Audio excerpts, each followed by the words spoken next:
ಶಾಲಿನಿ ತನ್ನ ಅಪ್ಪ ಅಮ್ಮಂದರ ಜೊತೆ ಕನಕಪುರ್ನಲ್ಲಿ ಇರ್ತಿದ್ದಳು. ಒಂದು ದಿನ ಶಾಲಿನಿಯ ತಂದೆ ಡ್ಯೂಟಿಯಿಂದ ಬಂದು ಹೇಳ್ತಾರೆ, ನೈನಾಪುರ ಊರಿಗೆ ನನ್ನ ವರ್ಗಾವಣೆಯಾಗಿದೆ. ಅಪ್ಪ, ನನ್ನ ಫ್ರೆಂಡ್ಸ್ ಹೇಳ್ತಿದ್ರು ನೈನಾಪುರ ಊರಲ್ಲಿ ದೆವ್ವ ಇದೆ ಅಂತ. ಆ ದೆವ್ವ ಮನುಷ್ಯರ ಕಣ್ಣುಗಳನ್ನ ಕಿತ್ಕೊಂಡು ಹೋಗುತ್ತೆ ಅಂತ. ಆತರ ಏನಿಲ್ಲ ಮಗಳೇ, ಕೇವಲ 6 ತಿಂಗಳು ಅಷ್ಟೇ ಅಲ್ವಾ, ಮತ್ತೆ ನಾವು ಇಲ್ಲಿ ವಾಪಸ್ ಬಂದು ಬಿಡೋಣ. ಶಾಲಿನಿ ಕುಟುಂಬ ನೈನಾಪುರ ಊರಲ್ಲಿ ಒಂದು ಮನೆಯನ್ನ ಬಾಡಿಗೆಗೆ ತಗೊಂಡು ಇರೋಕೆ ಶುರು ಮಾಡುತ್ತೆ. ಶಾಲಿನಿ ಮದುವೆ ಕೂಡ ಫಿಕ್ಸ್ ಆಗಿರುತ್ತೆ. ಅವಳು ಯಾವಾಗಲೂ ತಡರಾತ್ರಿವರೆಗೂ ತಾನು ಮದುವೆಯಾಗುವ ಹುಡುಗನ ಜೊತೆ ಮಾತಾಡ್ತಾ ಇರ್ತಾಳೆ. ಒಂದು ದಿನ ಪಕ್ಕದ ಮನೆ ಹೆಂಗಸು ಶಾಲಿನಿ ಮನೆಗೆ ಬರ್ತಾಳೆ. ನಾನು ನೋಡಿದ್ದೀನಿ, ನಿಮ್ಮ ಮಗಳು ರಾತ್ರಿ 2 ಗಂಟೆವರೆಗೂ ಬಾಲ್ಕನಿಯಲ್ಲಿ ನಿಂತುಕೊಂಡು ಮಾತಾಡ್ತಾ ಇರ್ತಾಳೆ. ಅವಳಿಗೆ ಹೇಳಿ 11 ಗಂಟೆ ಮೇಲೆ ಮನೆಯಿಂದ ಆಚೆ ಬರಬೇಡ ಅಂತ. ಯಾಕೆ ನಿಮಗೆ ಗೊತ್ತಿಲ್ವಾ ಊರಲ್ಲಿ ಕಣ್ಣು ಕಿತ್ಕೊಳ್ಳೋ ದೆವ್ವ ಇದೆ ಅಂತ? ಅಕ್ಕ, ನಾವು ಈ ಮೂಢನಂಬಿಕೆಗಳನ್ನೆಲ್ಲ ಒಪ್ಪೋದಿಲ್ಲ. ಒಂದು ದಿನ ರಾತ್ರಿ ಶಾಲಿನಿ ಅಮ್ಮ ಮತ್ತೆ ಅಪ್ಪ ನಿದ್ರೆ ಮಾಡ್ತಾ ಇರ್ತಾರೆ. ಆಗ ಅಚಾನಕ್ಕಾಗಿ ಶಾಲಿನಿಗೆ ಕೂಗುಕೊಳ್ಳೋ ಸದ್ದು ಕೇಳುತ್ತೆ.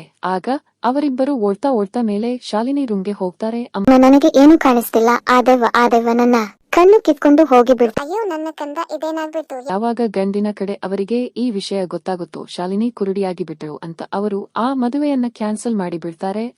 ಸಾರಿ ಶಾಲಿನಿ, ನಮ್ಮ ಮನೆಯಲ್ಲಿ ನಮ್ಮ ಮದುವೆಗೆ ಒಪ್ಪಿಗೆ ಕೊಡ್ತಾ ಇಲ್ಲ. ಅಪ್ಪ, ನನಗೆ ನನ್ನ ಕಣ್ಣು ವಾಪಸ್ ಬೇಕು. ಶಾಲಿನಿಯ ಅಮ್ಮ ಮತ್ತು ಅಪ್ಪ ಪಕ್ಕದ ಮನೆ ಹೆಂಗಸಿನ ಹತ್ತಿರ ಹೋಗ್ತಾರೆ. ಅಣ್ಣ, ನಾನು ನಿಮಗೆ ಮೊದಲೇ ಹೇಳಿದ್ದೆ ಅಕ್ಕ, ಆ ದೆವ್ವ ಯಾರು, ಎಲ್ಲಿಂದ ಬರ್ತಾಳೆ, ಎಲ್ಲಿಗೆ ಹೊರಟು ಹೋಗ್ತಾಳೆ, ಅವಳು ಜನರ ಕಣ್ಣನ್ನ ಯಾಕೆ ಕಿತ್ಕೊಂಡು ಹೋಗ್ತಾಳೆ, ನಿಜವಾದ ವಿಷಯ ಏನು ಅಂತ ಯಾರಿಗೂ ಗೊತ್ತಿಲ್ಲ.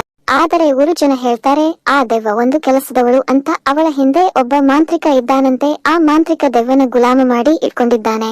ನಾವೇನಾದರೂ ಆ ದೆವ್ವನ ಹಿಂಬಾಲಿಸಿದರೆ ಮಾಂತ್ರಿಕನವರೆಗೂ ತಲುಪಬಹುದು, ಮತ್ತೆ ನಮಗೆ ಗೊತ್ತಾಗುತ್ತೆ ಅವನು ಆ ದೆವ್ವದಿಂದ ಇಂತಹ ಕೆಲಸ ಯಾಕೆ ಮಾಡಿಸುತ್ತಾನೆ. ಊರಿನ ಕೆಲವು ಜನ ಇಂತಹ ಪ್ರಯತ್ನ ಕೂಡ ಮಾಡಿದ್ದಾರೆ, ಮತ್ತೆ ಅವರು ವಾಪಸ್ ಕೂಡ ಬಂದಿಲ್ಲ. ಗೊತ್ತಾ, ಏನು ಬೇಕಾದರೂ ಆಗಲಿ, ನಮ್ಮ ಮಗಳು ಕಣ್ಣು ವಾಪಸ್ ಬರೋದಾದ್ರೆ ನಮ್ಮ ಕೈಯಿಂದ ಏನು ಸಾಧ್ಯನೋ ಅದು ಮಾಡೇ ಮಾಡ್ತೀವಿ. ಒಂದು ರಾತ್ರಿ ಶಾಲಿನಿ ಅಮ್ಮ ಅವಳ ನಿಜವಾದ ಕಣ್ಣಿನ ಮೇಲೆ ನಕಲಿ ಕಣ್ಣುಗಳನ್ನು ಅಂಟಿಸಿಕೊಂಡು ಊರಿನ ರಸ್ತೆ ಬದಿಯಲ್ಲಿ ನಿಂತುಕೊಳ್ತಾಳೆ. ರಾತ್ರಿ 1 ಗಂಟೆಗೆ ಆ ದೆವ್ವ ಬರುತ್ತೆ.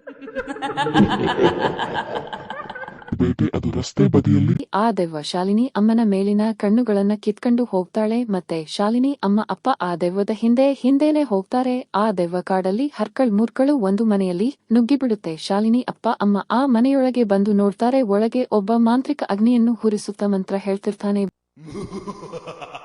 ಬಂದೆ ನನ್ನ ಗುಲಾಮಿ ಪ್ರೇತ, ತೆಗೆದುಕೊಳ್ಳಿ ನನ್ನ ಮಾಲೀಕರೇ. ಅಯ್ಯೋ ಮೂರ್ಖ, ಅದು ನಕಲಿ ಕಣ್ಣುಗಳು, ಯಾರೋ ನಿನ್ನನ್ನ ಯಾಮಾರಿಸಿದ್ದಾರೆ. ನಾನು ನಿಮಗೆ 100 ಜನರ ಕಣ್ಣುಗಳನ್ನ ತಂದು ಕೊಟ್ಟಿದ್ದೀನಿ, ಈಗ ನನ್ನನ್ನು ಬಿಡುಗಡೆಗೊಳಿಸಿ. ಇವಾಗ ಬೇಡ, ಇನ್ನು ನಿಮಗೆ 50 ಜನರ ಕಣ್ಣುಗಳನ್ನ ತಗೊಂಡು ಬರೋದಿದೆ. ಶಾಲಿನಿ ತಂದೆ ತಾಯಿ ಆಗಲೇ ಪೊಲೀಸಿನವರಿಗೆ ಫೋನ್ ಮಾಡ್ತಾರೆ. ಪೊಲೀಸ್ ಬಂದು ಮಾಂತ್ರಿಕನನ್ನ ಸೆರೆ ಹಿಡಿಯುತ್ತಾರೆ.